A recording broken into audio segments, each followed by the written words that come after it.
Top quality और consistent performance के लिए सिर्फ सिल्वर पंप्स। टॉप क्वालिटी और कंसिस्टेंट परफॉर्मेंस के लिए सिर्फ सिल्वर पंप्स, नाम याद रखना। खूप चांगला झाला, खूप चांगला निर्णय। मामा, स्थानिक स्वराज्य संस्थांच्या निवडणुका गेल्या 3 वर्षापासून रखडलेल्या होत्या। आता सुप्रीम कोर्टाने आदेश दिलेले 4 महिन्यात निवडणुका घ्या, काय सांगाल? काय खूप चांगला निर्णय आज सुप्रीम कोर्टाकडून आलेला आहे।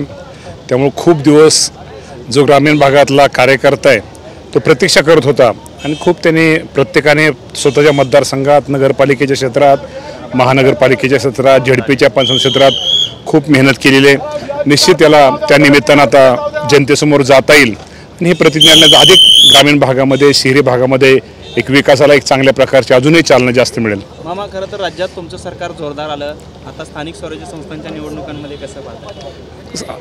तुम्हाला कित्ता तुम्हाला हाच मिळाल की त्या स्थानिक स्वराज्य संस्थाला सुद्धा हेच महायुतीचं सरकार निश्चित प्रकारे चांगल्या फरकाने तुम्हाला विजय दिसेल। चला, ओके।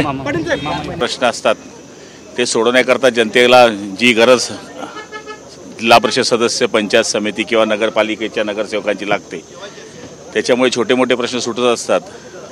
त्याचा फायदा आता जनतेला पुन्हा होणार आहे आणि मला तरी असं वाटतं की बऱ्याच ठिकाणी 3-3, 4-4 वर्षापासून निवडणुका झालेल्या नाही, त्यामुळे तिथे आलं तर काम करण्यामध्ये सुटसुटीतपणा येतो, नाही तर सगळा भार आमदारांवरच येत होता, तो कमी होईल। ज्या कारणामुळे या निवडणुका लांबल्या होत्या त्या ओबीसी आरक्षण पूर्वी कसं होतं तसंच ठेवलं, हो, त्याच पद्धतीचं असल्यामुळे निवडणूक आता करण्याला सोपा मार्ग झालेला आहे।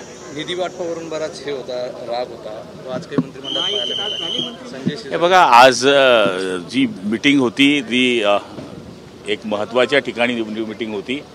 आमचे वाद हे किरकोळ काळकोळ सुरूच राहणार आहे, पण शेवटी अहिल्याबाई होळकरांचं एक जन्म गाव आहे आणि तिथे एक चांगले निर्णय घेण्याकरता आणि पहिल्या वेळेस इतिहासामध्ये अशा ठिकाणी कॅबिनेट होते आहे, तिथे आपल्यामध्ये काही कटुता किरकोळ असली तरी ती दाखवण्याची नसते, त्यामुळे कोणी कोणाचा बोलण्याचा विषयच नव्हता।